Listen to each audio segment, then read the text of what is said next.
उत्तर प्रदेश सरकार के कदावर मंत्री कपिल देव अग्रवाल ने भारत 24 से एक्सक्लूसिव बातचीत करते हुए बताया कि मेरा सौभाग्य रहा है कि इतिहास में मुजफ्फरनगर पश्चिमी उत्तर प्रदेश में राजनीतिक का केंद्र बिंदु रहा है। 2019 में पीएम मोदी ने पहली रैली मेरठ मुजफ्फरनगर के बॉर्डर पर की थी। पश्चिमी उत्तर प्रदेश में भाजपा पहले से ही मजबूत है। वहीं जब उनसे पूछा गया कि एनडीए में जयंत चौधरी के शामिल होने के बाद आखिरकार राजनीतिक किस करवट बैठेगी, तो उसका जवाब देते हुए उन्होंने कहा कि एनडीए में जयंत चौधरी का स्वागत है। वहीं किसान आंदोलन के सवाल को लेकर उन्होंने कहा कि किसान किसी भी तरीके से भ्रमित ना हो, सरकार किसान के हितैषी है। सरकार ने किसानों के हित में अभिपूर्वक फैसले लिए हैं। वहीं इंडिया गठबंधन को लेकर उन्होंने कहा, पहले भी गठबंधन की सरकारें रही हैं लेकिन सफल नहीं हुई।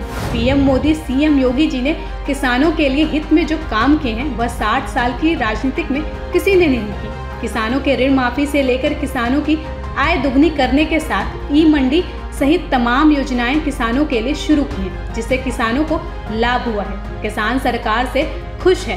भारत 24 से एक्सक्लूसिव बातचीत करते हुए तमाम सवालों के जवाब देते हुए क्या कुछ कहा, आप स्वयं सुनिए। देखिए, मेरे लिए भी सौभाग्य का विषय है कि मुजफ्फरनगर हमेशा ही राजनीतिक क्षेत्र में हमेशा इतिहास के साथ केंद्र बिंदु में रहा है। यहाँ पे लोकदल, समाजवादी पार्टी, बसपा, भारतीय जनता पार्टी, पहले कभी कांग्रेस और ये सब पार्टियाँ हमेशा मुजफ्फर से किसी न किसी रूप में आंदोलन की शुरुआत होती रही। उत्तर प्रदेश की शुरुआत में पिछली बार लोकसभा की हमारी माँ शाकुंभरी देवी के मंदिर को प्रणाम करके हुई थी। हमारे प्रधानमंत्री ने पिछली बार 2019 में पहली रैली मेरठ मुजफ्फरनगर के बॉर्डर पे की थी। तो हमेशा मुजफ्फरनगर उसका केंद्र बिंदु रहा है। और जो आपने एनडीए की बात की है या चौधरी अजय सिंह जी की बात की है, तो उनके आगमन की पूरी संभावना है। निश्चित रूप से वो आते हैं तो उनका स्वागत है। अभी भारतीय जनता पार्टी की ओर से उसकी अधिकृत घोषणा नहीं हुई है। पर भारतीय जनता पार्टी की जहाँ मैं बात करूँ तो भाजपा पूरे पश्चिम उत्तर में पहले से मजबूत है। यानी 2014 में, फिर 2000 लगातार हमने, उसके बाद विधानसभा की सीटें, सारी सीटें हमने जीती हैं।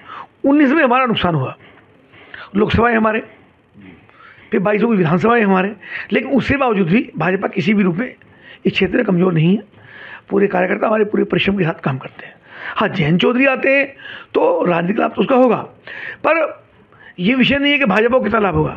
विषय ये है कि जो लोग षड्यंत्र करके, लोगों को गुमराह करके वो एक तथाकथित INDIA गठबंधन उन लोगों ने बनाया, तो उसकी कमर तोड़ने के लिए मुझको लगता है ये कहीं ना कहीं जो प्रयास है, तो यानी जो लोग षड्यंत्र करते हैं, पहले भी गठबंधन की सरकारें रही हैं और गठबंधन की सरकारें कभी कामयाब नहीं रही। जिस तरह से किसानों को का देखा जाता है कि किसानों को आगे करके जो है राजनीति हो रही थी, तो जयंत चौधरी के आने के बाद, और भारतीय जनता पार्टी तो वैसे भी लगातार उन्नत पे है और आगे है, तो जयंत चौधरी का जो कॉम्बिनेशन अगर होता है उसके बाद क्या ये कवायद खत्म हो जाएगी जो किसानों को लेकर? देखो, किसानों को लेकर के किसान भी हमेशा केंद्र बिंदु में रहता है, लेकिन आप पहले की सरकार से तुलना करिए, पिछले 60 वर्ष की तुलना आप भारतीय जनता पार्टी से करिए।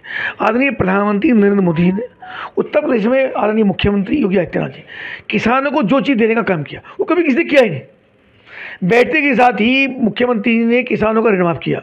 सरकार की कोई कमिटमेंट नहीं था, कोई डिमांड नहीं थी। किसान सम्मान निधि, देश के 80% किसानों को किसान सम्मान निधि घर बैठे बिना किसी 1 रुपये के भ्रष्टाचार के और सबके खातों में प्रति तिमाही उनके अंदर पहुंचने का काम होता है, और किसान उसको लेकर के लगातार प्रसन्न है। MSP लागू करने का काम किया, किसान की आमदनी 1.5 गुनी 2 गुनी ये करने के लिए अनेक प्रकार के प्रयास चल रहे हैं। सरकार ने MSP घोषित की, यानी किसान को हर प्रकार की सुविधा देने का काम लगातार, और उनकी उपज का दाम मिले, ई मंडी बढ़िया उनको, यानी आप देखिए ई मंडी का कितना बड़ा लाभ हुआ। यानी किसान अपना उत्पादन पूरे देश में कहीं भी बेच सकता है। पहले वो व्यापारियों के लिए एक तरीके से प्रतिबद्ध रहता था कि व्यापारी को ही उसको देना पड़ेगा। ये सारी चीज़ किसानों के लिए हुई हैं। गन्ने का उत्पादन बढ़ाया, आपने देखा होगा 10 साल पहले आप जाइए पश्चिम उत्तर प्रदेश में, किसान गन्ने की होली जलाते थे। DMK SP के ऑफिस में गन्ना भरते थे। 8-8 साल तक गन्ने का भुगतान नहीं होता था।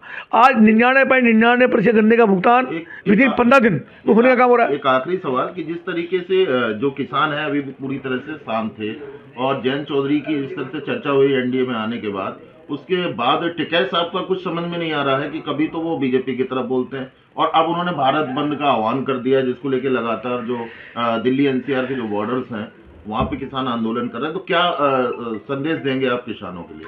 नहीं, किसान मैं ही कहूँगा, मैं कोई श्री राकेश टिकैत की बात नहीं करूँगा, चूँकि वो पॉलिटिकल पार्टी नहीं है, उनका एक राजनीतिक संगठन किसानों के बीच में काम करते हैं, उनका अपना निर्णय हो कैसे काम करते हैं। हाँ, मेरा कहना ये है कि जब किसान की बात आती है तो किसान भारतीय जनता पार्टी के साथ खड़ा है और भारतीय जनता पार्टी को भी वोट देता है, और पिछली जितनी मजबूती भारतीय जनता पार्टी को मिली है अभी तक, उसमें किसानों का बहुत बड़ा योगदान है।